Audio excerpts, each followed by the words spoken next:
Welcome back, Birds 365, a Football Friday edition, and that means our buddy Paul Domowitch. Domo in the house. Good to see you, Domo. I saw you pop in the green room as Joe Kraus and I were talking there, and you probably heard Joe say Nick Sirianni's got to get out of the way.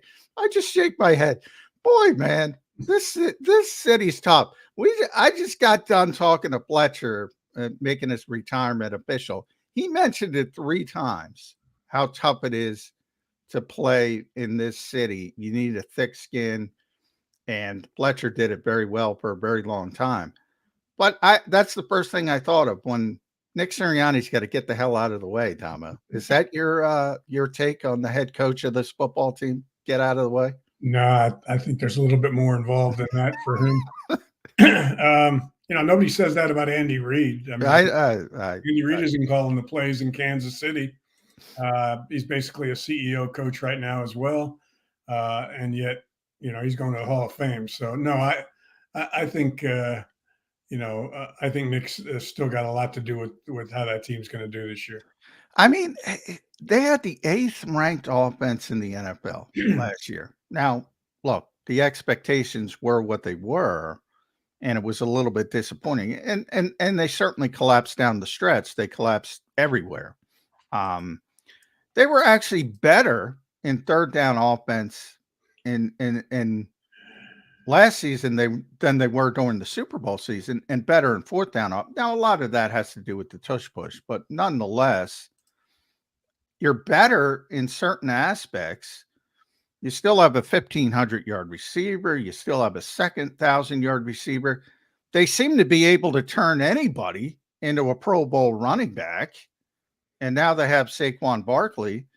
It was a pretty good offense last year. When you take a step back and get away from the emotion of the collapse, why do you think so many people can't recognize that? Well, I think those last 5-6 games kind of overshadowed and the playoffs overshadowed everything else they accomplished in that 10-1 start. The offense kind of, just like the defense at the end, I think their average yards points per game went down nearly a touchdown. I think they only averaged 20 point something a game in those last 5 regular season games. And in the playoffs, we saw, how that worked with Tampa Bay. So I think that's kind of what happened here. I mean, even, I remember watching that 10-1 start, and everybody you'd find fault, and everybody would say, well, they're winning. They're winning ugly, but they're winning. But there were things you could see that ended up kind of caving in at the end. But you're right, their third down offense was better. They were okay in the red zone. Jalen at the end kind of fell apart. His overall numbers from the year before were down. I mean, he had last year? I think he only had a +8 touchdown to interception ratio. More interceptions than he's ever thrown, things like that. So, anyway, getting back to your original question, Sean, I just think that those last 5 games in the regular season plus the playoffs kind of just overshadowed everything else. Recency bias, which is natural. But I will say this about the playoff game. And you can go back to 2021 when the Eagles surprised us all, made the run, made the playoffs, also lost in Tampa Bay. They had some good games offensively, some bad games. Where they turned the corner was draft day of 2022, and that's getting A.J. Brown. And to me, he was the final piece of the puzzle, and everything kind of fit in place with his presence on the field. They didn't have him in that game in Tampa, and they're not very good. Well, I shouldn't say that, because they do have some good games, but they're not nearly as consistent when AJ's not on the field. Luckily, that hasn't happened very often. Right. Is it as simple as no AJ? It's going to be a bigger struggle. Well, I mean, your best players have to be on the field, or it's going to impact any team. There's just not a lot of depth at key positions anywhere in the league these days. So yeah, I mean, it's they've picked up Barkley. Barkley stays healthy. I mean, this offense is probably going to look terrific this year. Barkley misses 6, 7 games, not so much. Yeah, well, you do have Ty Davis. You do. But that's an underrated. I think everybody kind of turned the page on need at running back, and understandably, when you bring in Saquon Barkley, you go, "All right, we're set at running back." But this is the 2024 NFL. You need more than one back, and right now Yeah. they have Kenny Gainwell, Ty Davis Price, Lou Nichols. They haven't brought Boston Scott back. I'm a little surprised by that, just because he's a good guy in the locker room, and he seems like a good utility guy, Boston Scott. It's like an old school utility player in baseball, Damo. He plays every once in a while, you forget about him, but then when he performs, I'm a little surprised he's not back. Maybe he will be after the draft if they're not able to get some more depth. Um, but since we're talking about depth, CJ Uzama, a little bit surprised. Old school, 6'6", 260, big inline tight end. He's a pretty good player. At the end of his stint in Cincinnati, he got a big deal with the Jets, didn't perform up to that. So there's just nothing left. He is 31. To me, it's got to be an upgrade over Jack Stoll. I'd like the signing. I think it's a valuable sort of lottery ticket signing as a potential backup tight end. Yeah, I mean, I think they want Grant Calcaterra to be their number 2 guy. They just don't know whether he can be, whether he can stay healthy, which is why I think they're bringing in guys like Azuma, just to, so they have some depth there. Let them fight it out in training camp and the preseason. But if everybody, if Calcaterra can stay healthy, his pass catching ability really intrigues them, and I think that's the guy they would like to see as the number 2, but we'll see. I always say with 12, when you're playing 12, you almost, if you have Grant out there, or even Albert Akwegbunam, Dallas pretty much has to be the inline guy, right? Whereas if you bring in Stoll previously, or in theory CJ Uzama here, that enables you to use Dallas as the flex tight end, and I think that's better. In other words, I think it's better for them to have a guy who can block, and there's not a lot of those guys now. I mean, there's not a lot of tight ends that can do that. Or am I trying to thread the needle too deeply there? Just, more Dallas as a receiver, the better. Yeah, I mean, you would like to have a tight end that a little bit like Goddard, as far as being able to block. They're just, like you said, there aren't a lot of them. I don't think they've never looked terribly hard for one. I think this year, you're going to see Hurts get rid of the ball a lot quicker, more consistently quicker. I think they're gonna concentrate more on an intermediate game than throwing those damn deep balls down to AJ Brown and Devontae. So maybe that getting a blocking tight end isn't as important as getting a guy that can catch the ball.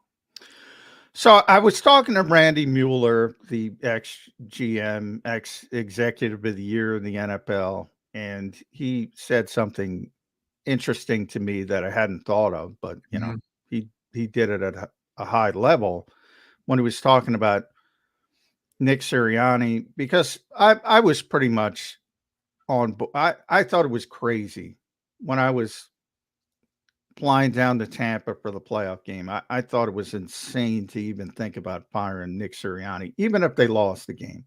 That was my thought arriving in Tampa. After the game, I was shaken a little bit, mainly because I heard one of the Eagles' top football executives call it effing embarrassing, that loss. So that stood out to me. And I said, boy, that was bad. And Randy said, it's your job as an NFL coach to fix things. And I said, you know, that sounds about right. And Nick didn't fix anything down that stretch we were just talking about. Um, and part of it was Jalen Hurts, I think, falling in love with what you just said, the big play. And we go back to the Seattle game when he and AJ sort of went off script, um, said, let's go win the game. They were going to win that game, Tomo. They were moving the football down the field. Just take what Seattle's giving you. You're going to win that game, or at the bare minimum, you're going to tie it. And all of a sudden, they take the shot. He throws into double coverage, game over. Seattle wins. He really got enamored with the big play. Is it just as simple as he's going to stop doing that? Was Kellen Moore got some kind of magic powder, sprinkle it on him, say, just take what's there? Because that's a concern. He doesn't want to deal with that intermediate stuff. Is that a concern to you? Well, I mean, Kellen Moore and Nick are going to have an entire offseason to drill that into Jalen and AJ, who I think is part of the problem. He's out there saying, I'm going to get open. Just throw me the damn ball. And, I think Jalen will understand going into this season the importance of throwing underneath. I mean, defenses aren't giving you the deep ball anymore. I know. He had a lot of success with it for a while last season, more than most quarterbacks in the league. But teams, if a defense wants to take that away from you, they will. He couldn't accept that last year at the end, and the Seattle game was a perfect example of it. I think this year he'll have come to the conclusion that we need to, operate differently. I think that's why I really truly believe you're going to see Barkley catch 70 plus passes this year. I will not, you know me, Tomo, I will not believe that until I see it. And that's not people think I criticize Saquon Barkley. He's very capable of catching 70. Guess what? So was DeAndre Swift. He caught 60 in Detroit and he didn't play 4 games. He was very capable of doing it. They just don't do it. Well, the problem they had last year, when you look at the numbers, John, they did throw to their backs. They threw a lot more than they did the year before. I forget what Gainwell and Swift. Well, yeah, they never threw to Miles, but that, Miles, that was partially on Miles. Yeah, but they threw a lot to them. The problem was it got nothing. They averaged like 5.7 yards per catch when they threw to those two guys, which is totally unacceptable, especially for two guys like that, who, when you look at their history, when you look at Gainwell earlier in his career, when you look at Swift in Detroit, Swift averaged like 8 yards a catch in Detroit one year.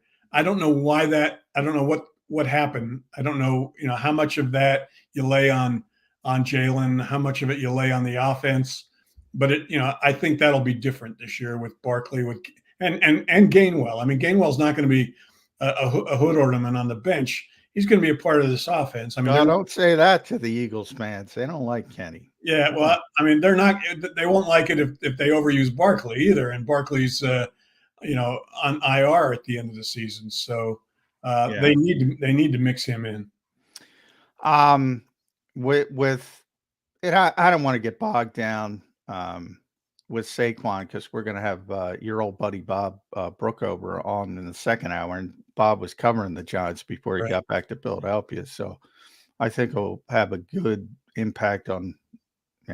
I don't know, because I covered Randy Moss early in my career, and my thought is with great players, they're going to find a way. And Fletcher and I want to talk about Fletcher's Hall of Fame candidacy as well. And Fletcher kind of talked about that and said it was D'Amico Ryans. I asked him the question about, producing no matter what. Doesn't matter. Scheme, coaching. There's certain guys who are just going to find a way because they're so good.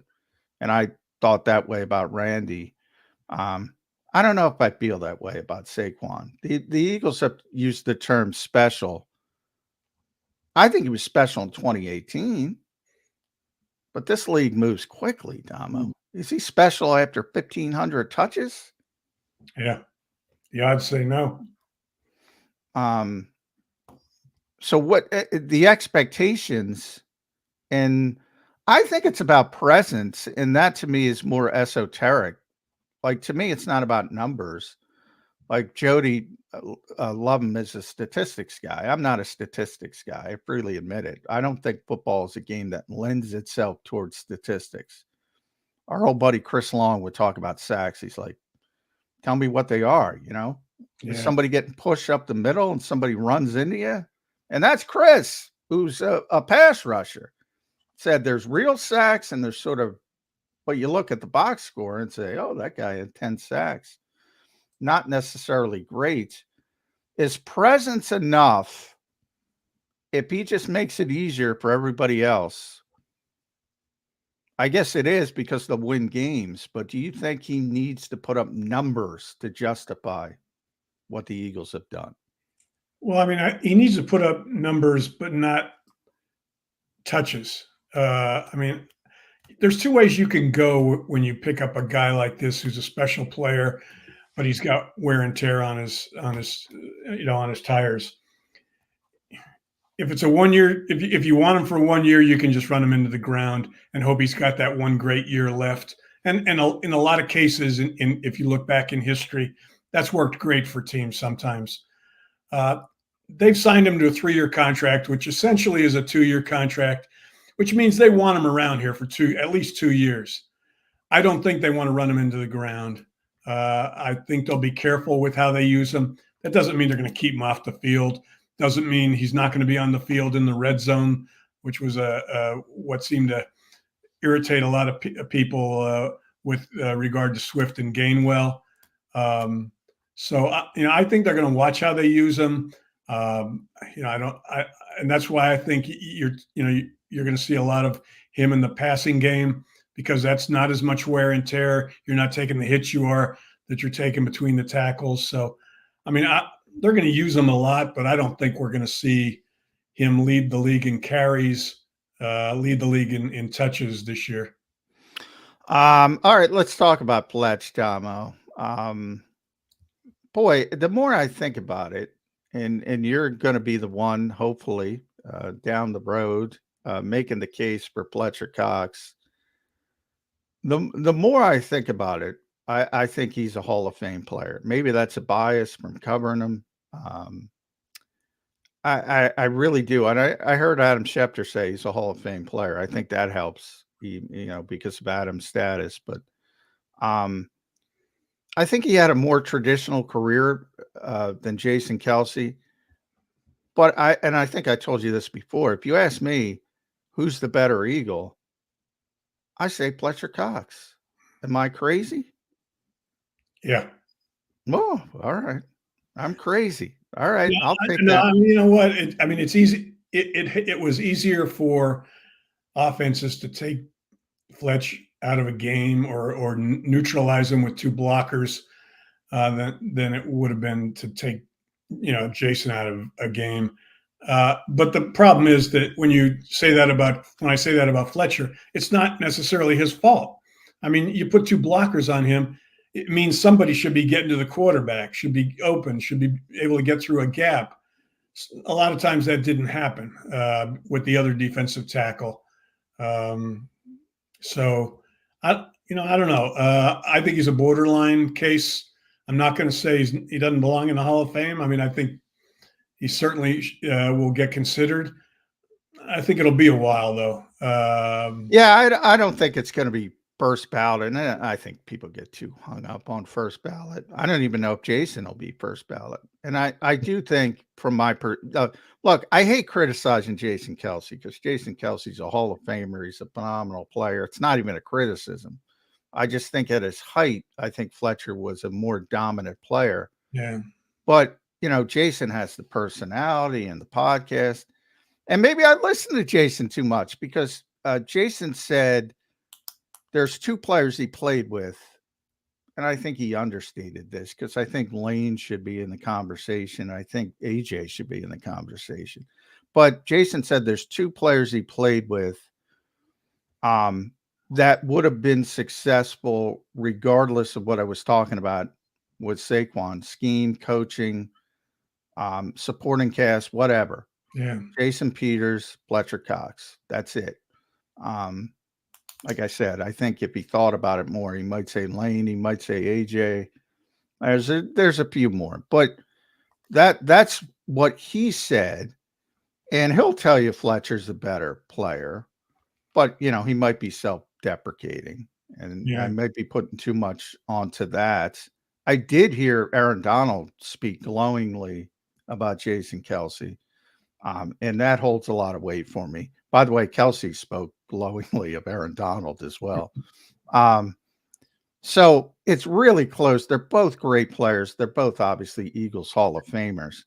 But I do think if you give Fletcher Jason's personality, he's got more cachet, I guess, with Eagles fans. I think in some weird ways underrated. I guess, sometimes you see too much of a guy and you don't appreciate him as much. That might be the case with me and Fletch. I mean, when I look at his career, when I look at a guy when I'm considering for the Hall of Fame, I want to see multiple great years. Made an all-decade team, Domo. That's big. Yeah, I know he did. Those all-decade teams are voted are as flawed as the regular process. I agree. But they seem to hold weight. Fletcher in 2018, there was him and Aaron Donald, nobody close. And I kept waiting for, this is what's going to put him in the Hall of Fame. He's going to have 3 more of these years. And he didn't. He was okay. He was better than okay, but he was not a great all-pro player in his last 5 years. He was just a very competent, big, an important part of that defense, but he wasn't Aaron Donald. He wasn't close to Aaron Donald. And I guess that's kind of influenced my thinking right now. I mean, he had very good years leading up to 2018. I mean, both in the 3-4 that Billy Davis played and the 4-3s he played in. I mean, he was a consistently big part of that defense. I just whether he's a Hall of Famer, that's a case, that it'll take some.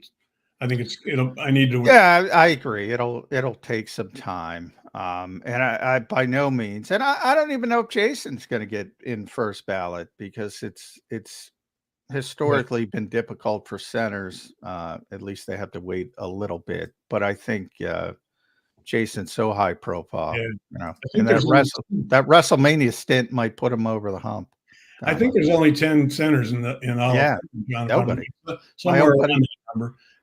And like you said, look at this year. Antonio Gates didn't get in. Yeah, that's crazy. He will next year. Yeah. But Andre Johnson kind of beat him out. Another pass catcher, maybe not a tight end, but so I mean that first in football, that first year, that first ballot thing is it's apples and oranges when you compare that to baseball. I mean, Jason will get in early. My guess is his second year, maybe. But you can't. It wouldn't surprise me if he does, like you said, if he didn't get in his first year. Yeah, and you're right, because in baseball you just need 70%. So it could be 100 guys. It doesn't matter what those other 100 guys get, as long as you get your 70%. And you guys have a limit, so that affects things as well. But yeah, there's going to be a lot of this talk in years coming up because I think Lane's going to be in the conversation to be a Hall of Fame player. We'll see how long he keeps going. So I guess I'll end it there. The draft with you at PDomo. Make sure you follow Paul on X. Twitter does a tremendous job with the 33rd team. WBCB Sports as well during the season. You can listen to him there. And the book, not Sam Mills. What is your next book? Sam Mills. It is Sam. Yeah. All right. So be on the lookout for that. Do we have a time frame on that yet, Dom? We don't. I've just started writing it, so all right. Probably before sometime I would guess the summer of 2025. So just keep it in the back of your mind, though, because Damo does a tremendous job, and obviously was a big part of Sam getting in the Hall of Fame. So very good insight there. But when it comes to the draft, it's interesting to me because if you look at the value of this draft in 22, where the Eagles will start, and by the way, recent history says Howie's not going to pick there. He might move up, he might move down, he might trade it for another AJ Brown. But if they're forced to pick at 22, there's so many good offensive tackles. But the Eagles have Lane Johnson and Jordan Mailata. And they just gave Jordan another $60 million contract. Lane has indicated he wants to play at least 2 more years.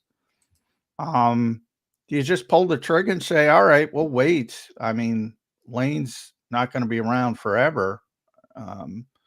Or do you force something else and go at a different position?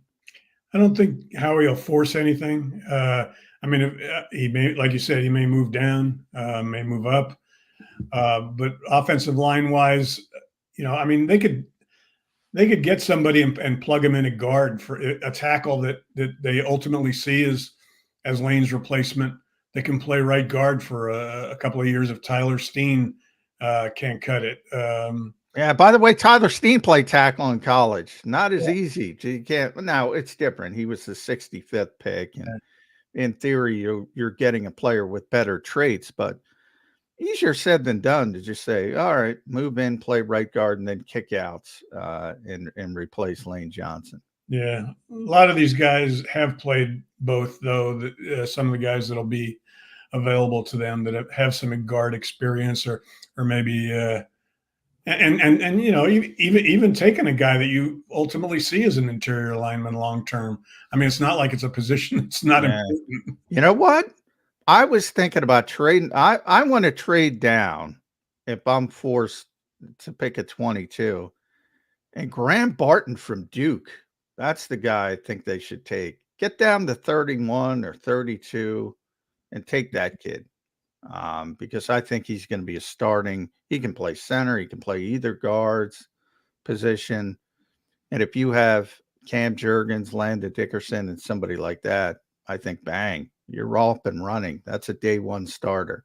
But interior offensive line in the first round, that doesn't seem very Howie-ish.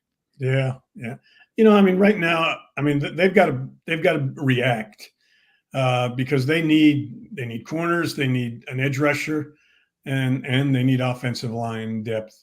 So, I mean, I think they're going to see what happens in front of them and make their decision whether they move up, down, stay where they are, and take one of those positions. It's I've never had much luck predicting what Howie's going to do with his first round pick. No, nobody. I don't expect that to change this year. And maybe a trade. Everybody's talking about Patrick Surtain. I would make that trade in a second. I would give Denver the 22nd pick and probably something. You'll probably have to add something in. But I don't get it from Denver's perspective. Why do you want to trade again? And if they do, I think Denver is getting a quarterback. I think they would want to trade him to get a quarterback. And obviously the Eagles aren't in that equation where they could help them with that type of thing. No, but maybe you would use that as part of a package. Yeah. If you're Denver, couple moves to move up and get one of those quarterbacks, or I mean, I think 5 quarterbacks are going in that first round, and I think maybe 4 in the first 4 picks. So I don't know. It'd be interesting to see what Denver. All right, I lied. Since you got 5 quarterbacks going, I got one more for you, Damo. Of those 5 quarterbacks, how many are going to be good quarterbacks in the NFL? History says less than half. Yeah, 40%. I agree with you. Yeah, so if you got, I could see, and I think I saw Daniel Jeremiah agrees. He's got 4 going in the first 4 picks. I think that's probably likely, and I bet you 2 of them are flops, or at least never pan out to be the players their teams hope they'll be. Yeah. And I often wonder in 99, I always say, I think I saw, and I cannot remember, and I tried to look for it because I want to give him credit, but they said, we all know Caleb Williams is going number 1. And the analyst said, who's going to be the second best quarterback? And he said, whoever lands in Minnesota, because it's more about the situation. And he said, Kevin O'Connell's a good coach. You're going to have Jefferson. You're going to have Jordan Addison. You're going to have TJ Hawkinson for that particular quarterback. And I said, that's pretty smart. The situation, whether it was Tim Couch or Achilles Smith, I often wonder if they landed with Andy Reid, their careers would have been better. Yeah. I think. Well, it's funny. I remember, I've talked to Andy a lot of times about his decision to take McNabb with that second pick. Second, right? Yeah, second. Yeah. Why Donovan over some of those other guys? And I mean, a big part of that was that he felt McNabb, and you could argue that whether this was ended up being the case, but that Donovan, being from Chicago, being a pretty smart guy, Syracuse, I think he was a communications major, that he could handle Philadelphia, that he was the right guy. Yeah, I don't know if he handled Philadelphia, but he was a great quarterback. You could He got that right. Yeah. But I mean, that's why he didn't take the guy that went to Minnesota, Dante Culpepper, who actually played pretty well until he got injured. But Dante had one of the great seasons of all time from a statistical standpoint. So he actually hit as well. I think it was Achilles. So it went Tim Couch, Donovan, then Achilles Smith. I think Cade McNown was the fourth one. Right. And then Dante was the fifth one. And Dante was actually the second best, and then he had just a horrific knee injury.